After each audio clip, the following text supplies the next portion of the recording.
Good morning, beloved brethren and sisters in our Lord Jesus Christ. It's good to be with you again, and we bring the loving greetings of your brothers and sisters at Southport Ecclesia. The letter of James we're going to be looking at over the next few days in our daily readings, and what a remarkable epistle it is. I'm not going to be talking a lot about the epistle itself, but events that led up to the writing of this epistle commencing about 400 years before. So it's interesting to look at this epistle as the epistle of the brother, half-brother of the Lord Jesus Christ, as a much loved and respected brother in the early ecclesia, tremendous wisdom that he had, his great perspicacity, his insight into human nature and into the events and circumstances of the ecclesia in the early days, and the answers that were required, particularly if we look at him with his council at the Jerusalem conference, that council that took into account all the viewpoints, settled everything down, so the traditional Jews and the Hellenists and the Gentiles could all live and work together in harmony in the ecclesia with mutual submission, with consideration for each other and their individual circumstances and backgrounds. He was very wise. And he wrote this particular epistle while the ecclesias were still young. Probably not long after the Jerusalem conference, we expect. Many of the ecclesias were still being established and meeting in the synagogues. Chapter 2 and verse 2, where we read, if there comes into your assembly a man with a gold ring, the word assembly is synagogue. So obviously it's addressed largely towards the early times of the ecclesia and the Jewish believers. And Jewish believers were, of course, the traditional Jews and the Hellenist Jews who had adopted Greek customs. And that's what we're going to be talking about in the background to this epistle, because this epistle was written in the common language of the day. So the Jews of the 12 tribes scattered abroad, he addresses in the first verse. The 12 tribes scattered abroad. Greeting the diaspora. But weren't there 10 lost tribes? Weren't there 10 lost tribes? Don't we hear about that? Well, this is telling us that they weren't lost anymore, that they had actually come out and started to identify themselves. The time of the fall of the northern kingdom was 722 BC. The northern kingdom were taken into captivity. They were generally taken into the areas of Mesopotamia, around the river Euphrates, and across towards the area of the Medes. And they could well have assimilated into their surroundings and their Gentile friends. Well, most of the Jews that went there, of course, weren't able to separate themselves entirely. The Jews really can't do that.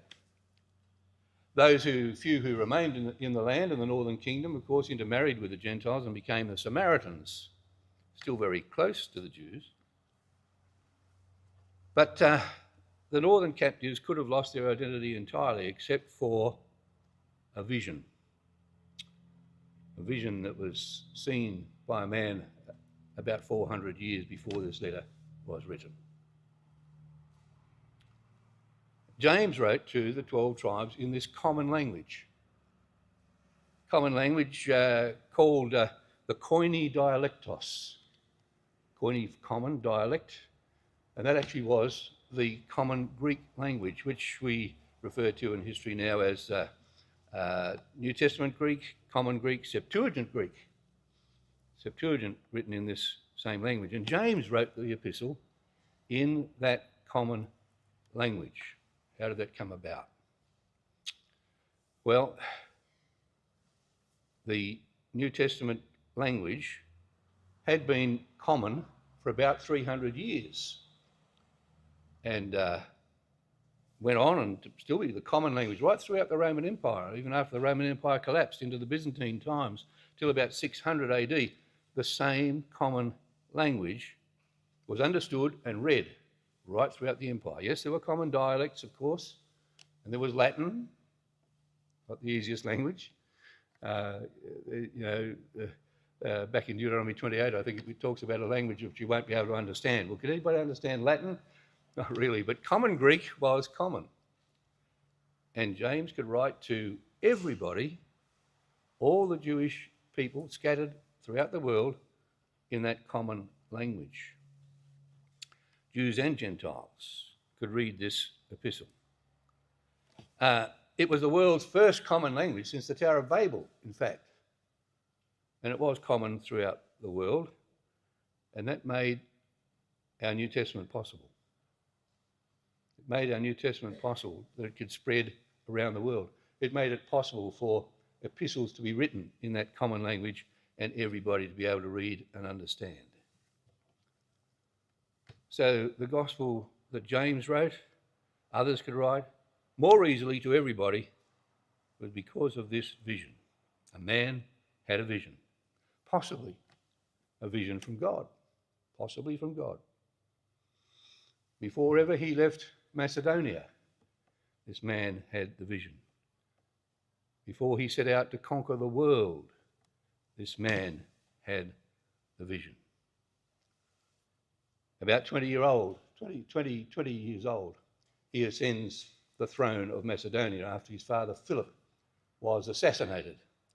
And the first thing he did, as rulers did in those days, as he'd been advised by his teacher Aristotle, was to kill everybody in the court who might be able to take the throne from him. Anybody who was involved in that assassination, he eliminates them straight away.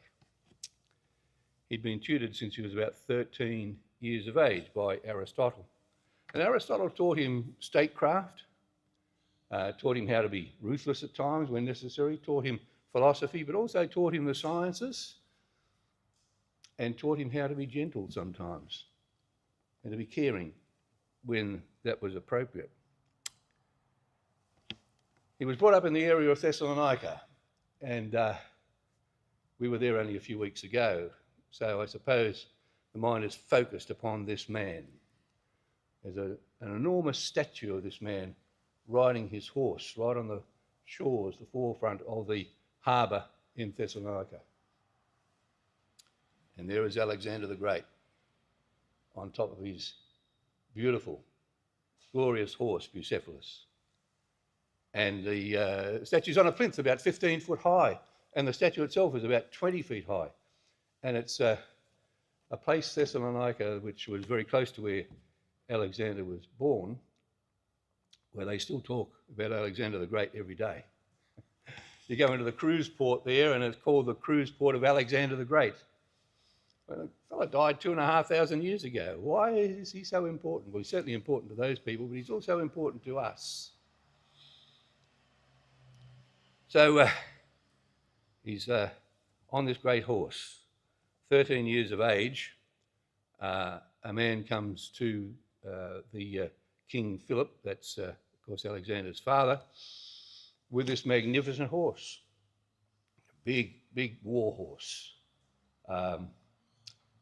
Called Bucephalus, the name actually means ox head. You wouldn't think that was a very kind name to give a horse, but he had a very, very big head.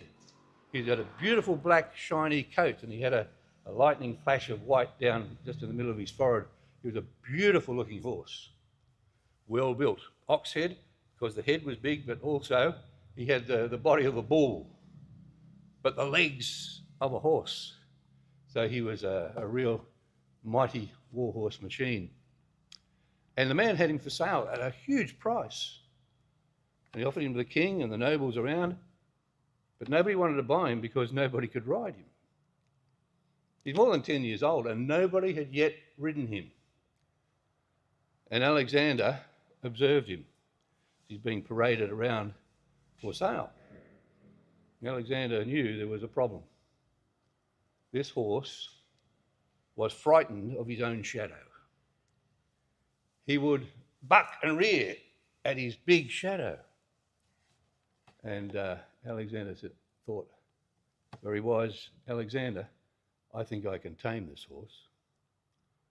So he offered to He said, if I can tame him, Dad, will you buy the horse? Father said, might as well have a go. So he turned the horse around so that he faced the sun, and the shadow was behind him, and he couldn't be frightened of his shadow. And he mounted him straight away.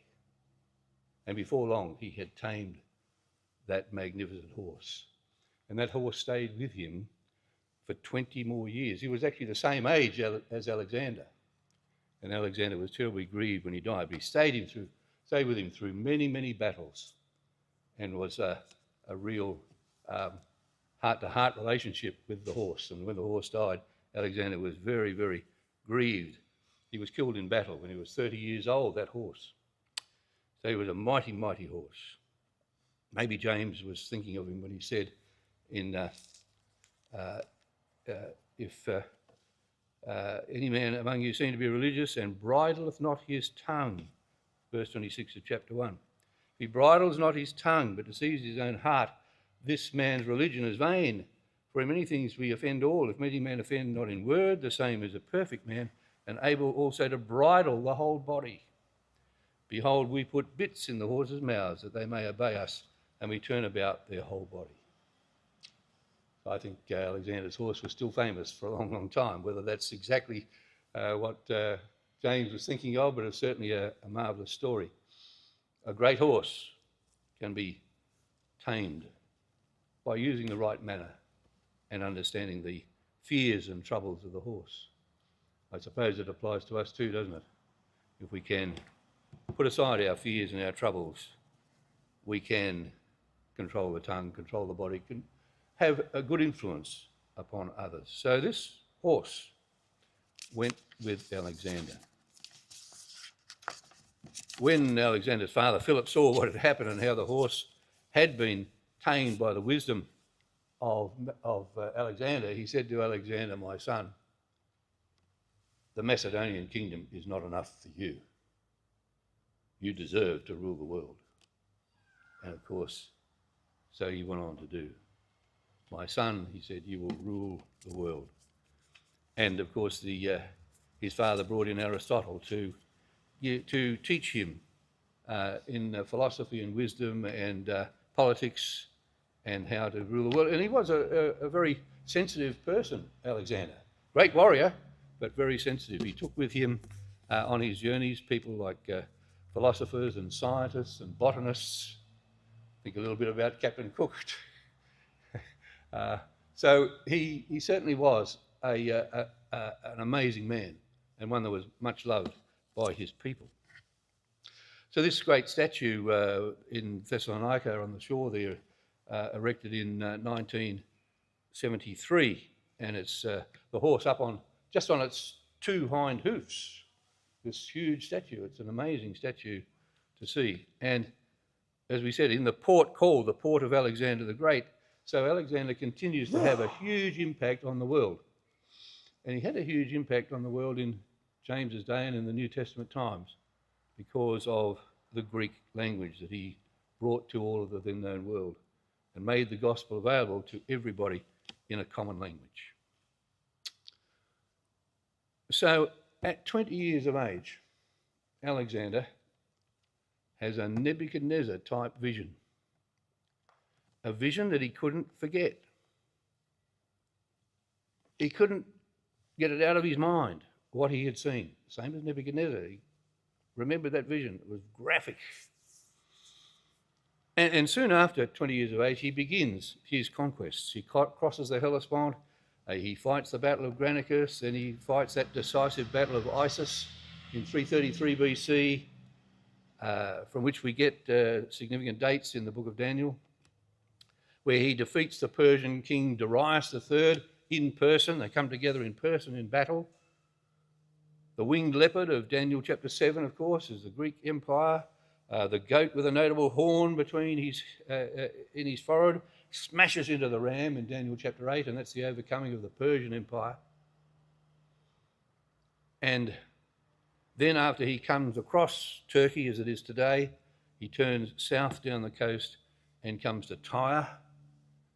And he besieges Tyre for 7 months, And eventually, of course, Tyre is overthrown. Then he goes down the further coast of Gaza and takes Gaza. And then he turns inland and towards the hills and sets his face on Jerusalem. His sights are on taking Jerusalem. At that time comes another vision. Not that vision that he'd seen earlier. Another vision to another man. Not to Alexander, this time to the high priest in Jerusalem, Simeon the just. He's praying. What will we do? Alexander's on his way. What will we do? God in heaven. How can we defend this city against this mighty foe, Alexander, this great and ruthless and fierce conqueror? What can we do? And Josephus tells us, we're going on Josephus, it's not in the scripture, we know, but it's historically recorded, and it may well be so. There's certainly good reason to think it may well be so. Josephus says that God tells the high priest in a vision, don't try and defend Jerusalem this time. Don't try and defend the city. Go out and graciously and formally offer him the keys to the city of Jerusalem. Give him the keys. As it were, surrender to him. Let him do what he will. And show him the prophecies of Daniel about him. So Alexander's massed his troops, and they're marching up the hill towards Jerusalem, and they're not far from the city. He's led by his cavalry because he's a cavalry champion. At 18 years of age, he'd actually fought on Bucephalus and won a great victory in Greece before he came over and crossed the Hellespont as a great cavalry captain. And so he led his cavalry up to their positions. And as they're coming towards Jerusalem, and Jerusalem,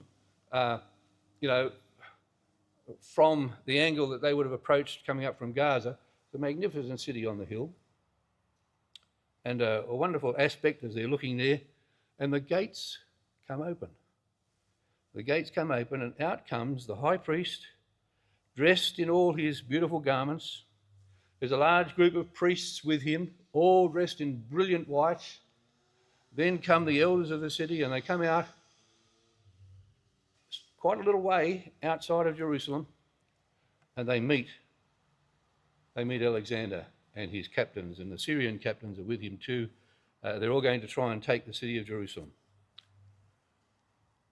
And they come out heading to meet Alexander. And that's astonishing enough. That's astonishing enough that they're just coming out in that form and that brilliance of their clothing. It was quite astonishing to Alexander.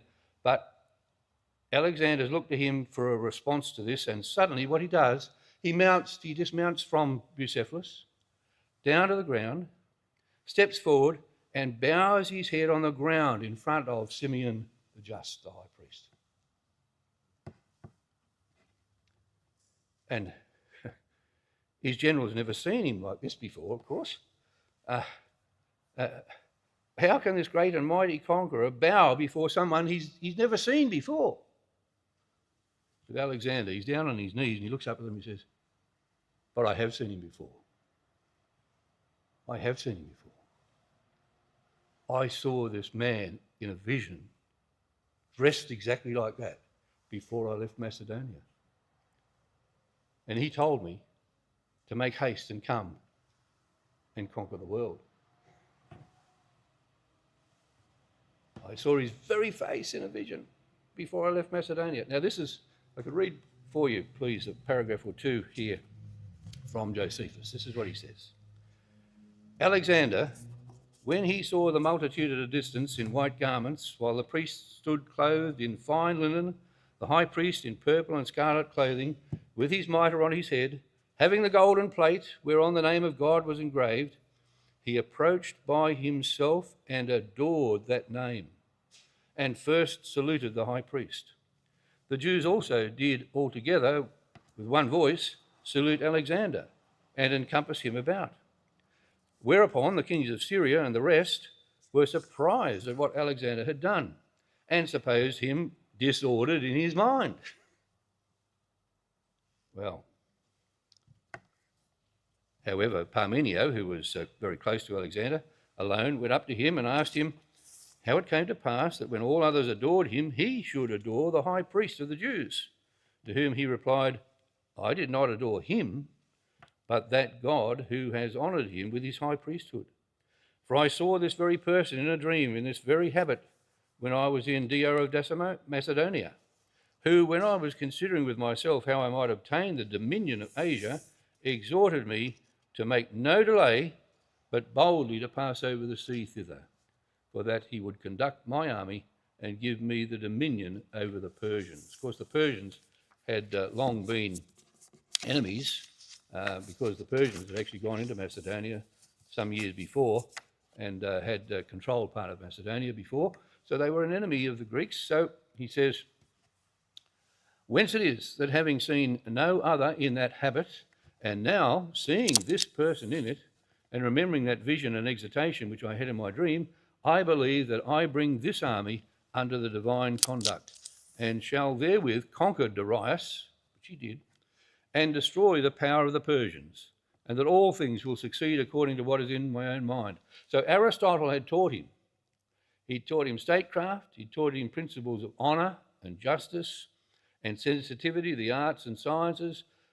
He could be terrifying to his enemies, but just and kind to those who were gracious to him. So Alexander went in to Jerusalem.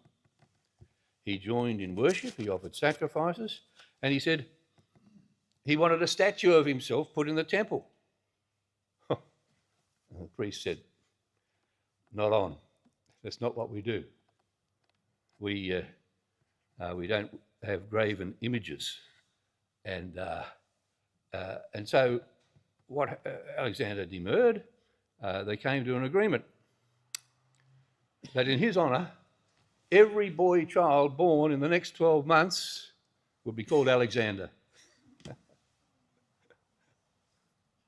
And still to this day, Alexander is a common Jewish name. Variations like Xander, sometimes Sender, Sandy for short. We know that Alexander went on to Egypt and founded Alexandria, which became a centre of science and learning. And so he was taking his tuition from Aristotle and spreading it further around the world. And many Jews went to Alexandria in Egypt and became a great centre of learning, sciences. Hellenistic customs began and started to spread right around the world. And within 100 years, the Septuagint was written in Alexandria. So we're starting to see the influence of Alexander in what was going to happen, which would ultimately result in the Word of God spreading to the Gentile world, through the Jews, but out to the Gentile world, through the Hellenistic Jews who adopted many Greek customs into their worship. Now, Alexandria wasn't the only city in Egypt, wasn't the only city that he founded and called Alexandria. Apparently there were about 70 cities around the world, all called Alexandria, so he was a bit fond of his name. But the Jews, as we said, still revere Alexander the Great, and Alexander is a Jewish name. Cities around the world. We know that Alexander went right across through Afghanistan and almost to India. We've heard of the city Kandahar in Afghanistan, the centre of the Taliban, Alexander, Kandahar. So the name in various forms spread right around the world. It was a worldwide empire. So this favourable relationship between the Jews and the Greeks now, Alexander left the Jews to more or less be themselves, to worship as they pleased and to conduct their own society. But it became quite natural for a Hellenistic culture to be embraced by the Jews in dispersion. And as with all the people of Israel, who had been scattered into dispersion from the northern kingdom for about 400 years, they'd stayed underground from 722 to around about 300. they'd more or less not lost their identity, but stayed very low in terms of a profile. Now they felt that they could come out. The Persians had been overcome. There was little persecution of the Jews now throughout the Greek Empire, and they could identify themselves again. And of course, they had many of the customs that they'd adopted, living locally, almost underground, but they could come out and they could be Hellenistic Jews. And so, as we know, all the people of Israel, their identity might not always be obvious, but they can never really integrate. They are a separate people. They are God's witnesses. And so they came out. So James could write to the 12 tribes scattered abroad.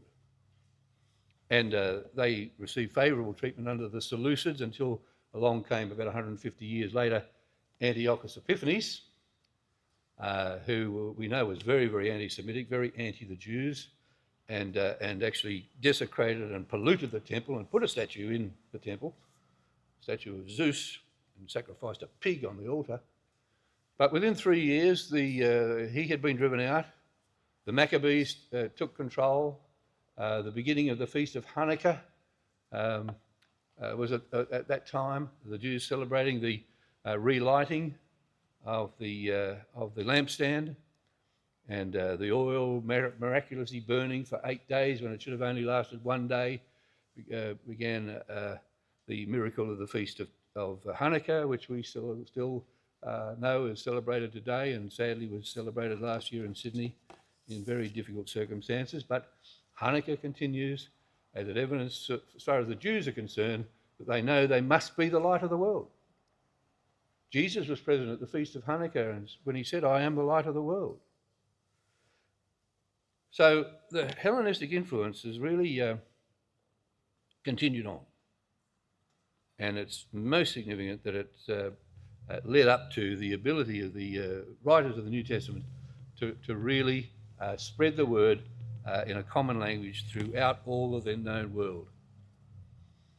Many of the Jews took on the Hellenistic way of life, modified their customs, mixed with the Jewish traditions. So all over the Roman world, Jews of every tribe were identifiable. They were free to travel. They could settle anywhere, conduct their business and trade. This is what James talks about, as we'll read in the coming days in his epistle. Many would travel to Jerusalem at the time of the feasts, and there was a special synagogue for the Hellenist Jews. And it was called the synagogue of various places, including the synagogue of Cilicia, where the Apostle Paul, of course, grew up in Tarsus, in Cilicia. He wasn't actually a Hellenist, but he knew and understood all their customs.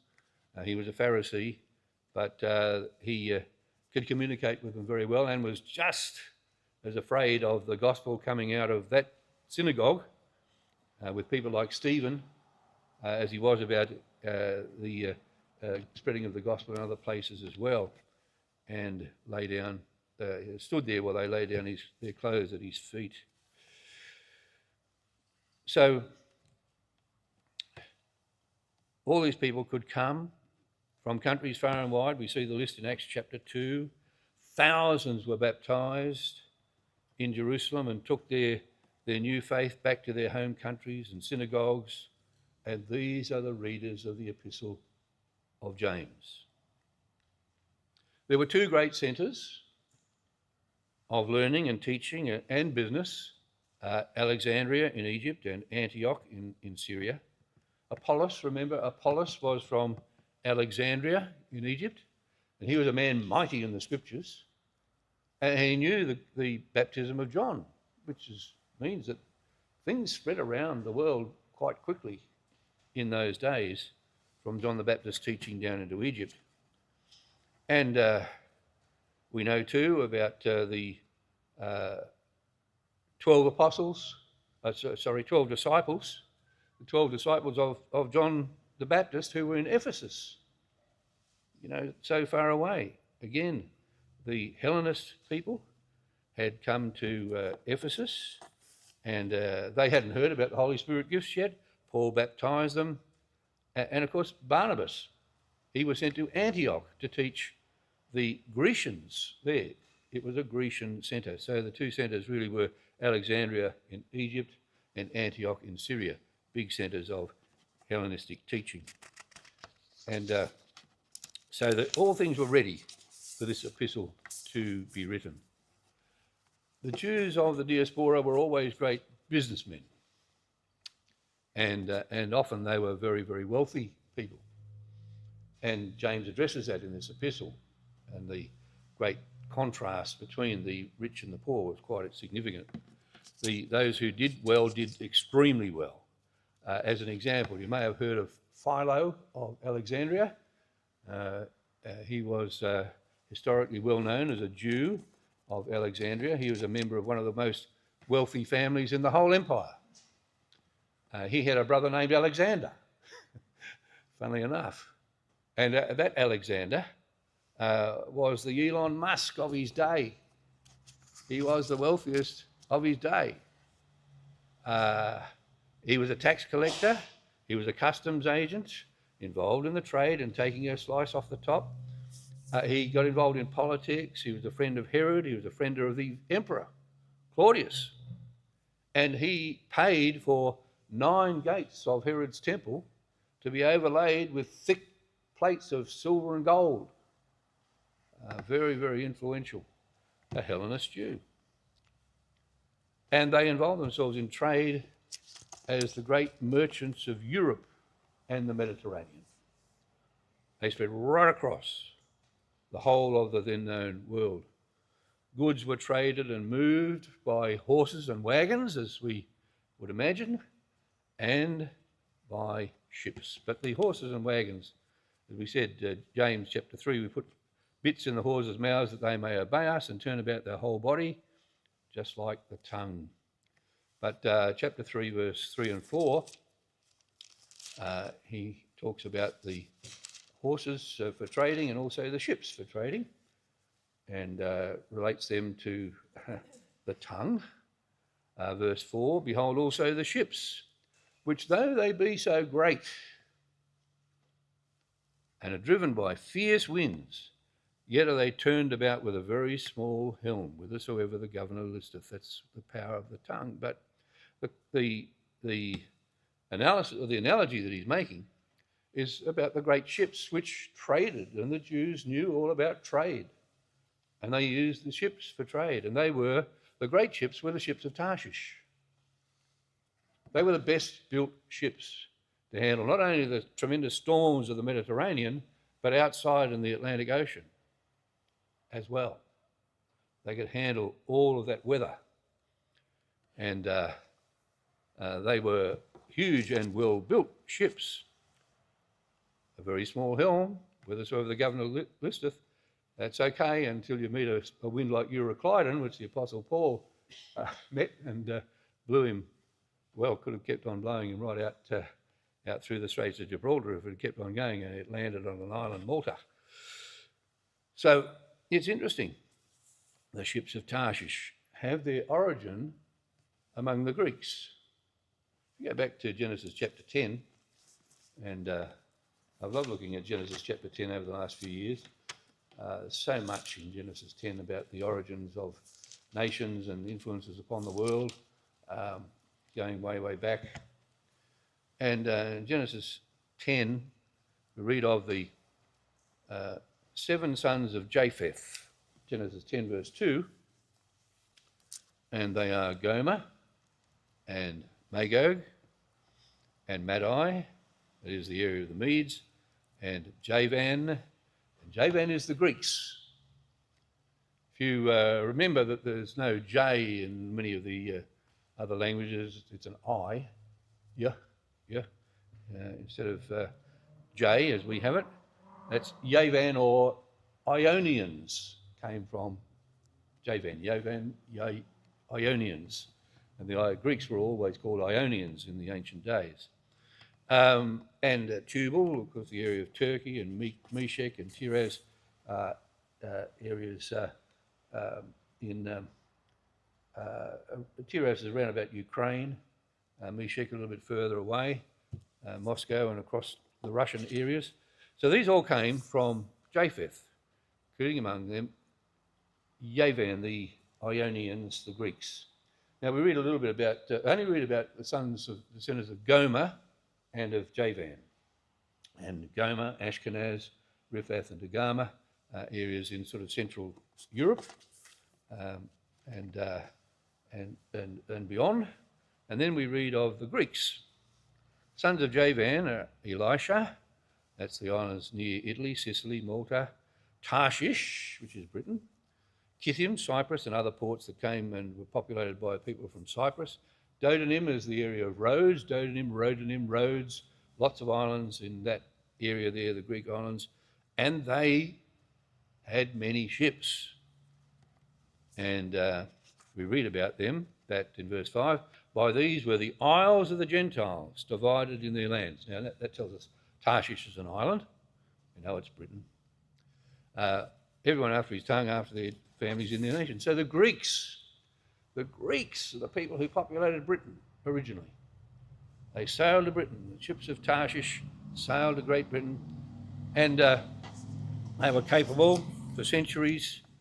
They were masters of the seas. Their merchant navies carried all kinds of goods all over the world, right up until recent times. Remember the name Onassis, the great shipping magnate, and he controlled many, many ships. That's changed a little bit in recent times, but for centuries, the Greeks were the masters of the seas, and their merchant navies carried all kinds of goods. They knew how to build ships, take them through the Pillars of Hercules, as they were called in the early days. That is the gateway out to the from the Mediterranean out to the Atlantic Sea, where everybody thought if you went out too far, you'd drop over the edge. But the Greeks knew better, and they were there for a long, long time. I'm quite sure that Solomon knew when he built ships for Tarshish, but built them in the Red Sea area to sail to India, but those were the ships that went to England. The ships of Tarshish, the same design, the same structure, so that they could handle the heavy seas. And so the Greeks were colonising all of the Mediterranean and beyond, and building ports and settlements all around the Mediterranean. And Solomon had these ships of Tarshish. Jonah was trying to sail to Tarshish. Those sailors had been out there to England and back again. And they traded from Joppa, Israel.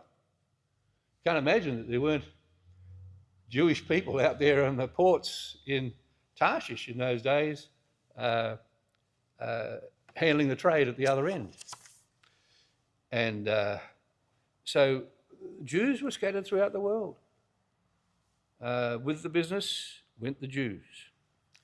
Thessalonica, back to Thessalonica, where the centre of Alexander's home area was, in that northern area of Macedonia. Thessalonica was actually named after Alexander's half-sister, his sister, but from a different mother, married Cassander, who was one of Alexander's 4 generals, and she was the wife. She was the sister, became the wife of one of Cassander's generals, and the city was named Thessalonica after her. She was born on a day when Philip, her father, Alexander's father, had a victory in Thessaly, which is just south of northern Macedonia, in battle. And that's the day she was born. He said, name her Victory over Thessaly. Nike is victory, of course, Thessalonica. It was a large port back in the day. And that city was built by Cassander, became a very attractive place for the Jews to go because of their identity with all things Greek in those early days. So it was a big area serving all the areas to the north, right up into Scythia and Ashkenazi areas in Central Europe. That was a port that served all those areas. And when Paul came there was a very, very influential multitude of Jews there. Remember when he went to Philippi, there was no synagogue. He came down to Thessalonica and there was a big synagogue there. Lots of Jews. And not only lots of Jews, but lots of Hellenist Jews who had converted many Gentiles. And we read that in Acts 17, verse 3, that there were many devout Greeks that believed what Paul was teaching. Now, they are the Greek people. They are the Gentile Greeks who were devout, who were proselytes, who'd come into the ecclesia there. But the unbelieving Jews, of course, set the whole city in an uproar, and again, they were very influential, and they moved on down to Berea and chased Paul from there as well. There's quite a history of the Jews in Thessalonica.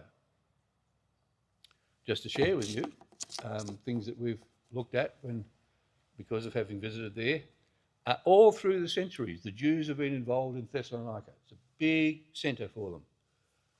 In 1492, Columbus sailed in one direction. Columbus sailed the ocean blue in 1492.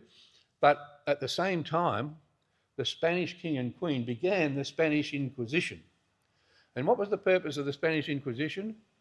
The Spanish Inquisition was to root out Jews who previously, in previous decades, they had told, unless you become Catholics, you've got to sell up all your goods, give the money to us, and leave the country.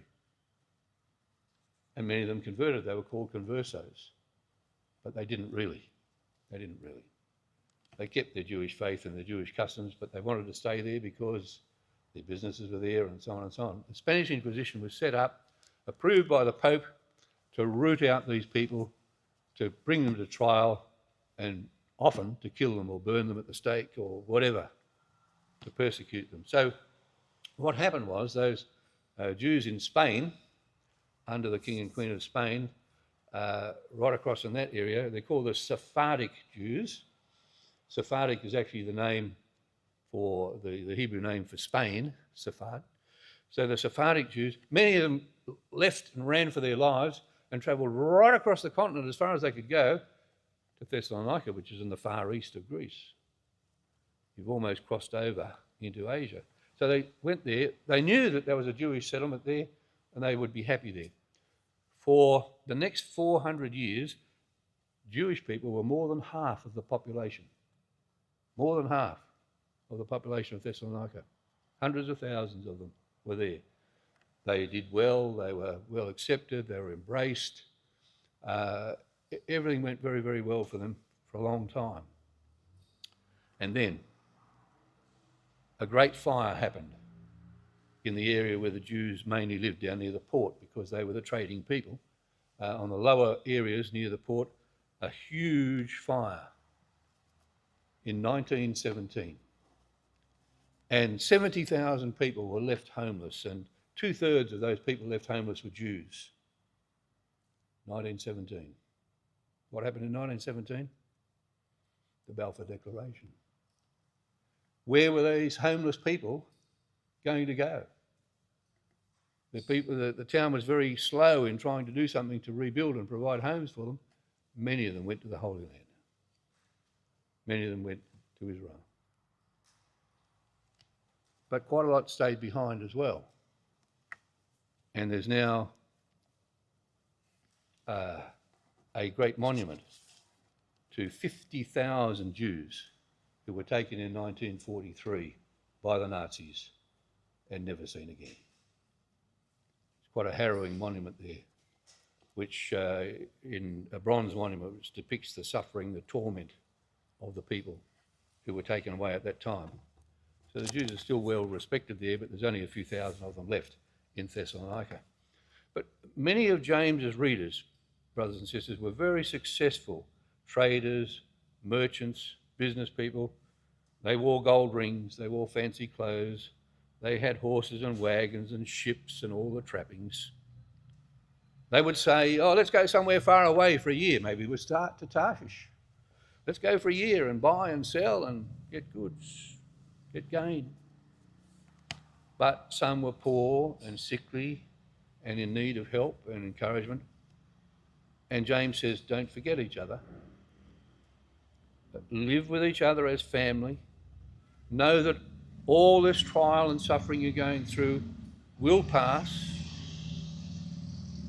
The good times won't last, and the bad times won't be forever. Life's a vapour. But the key to it all, one message for everybody.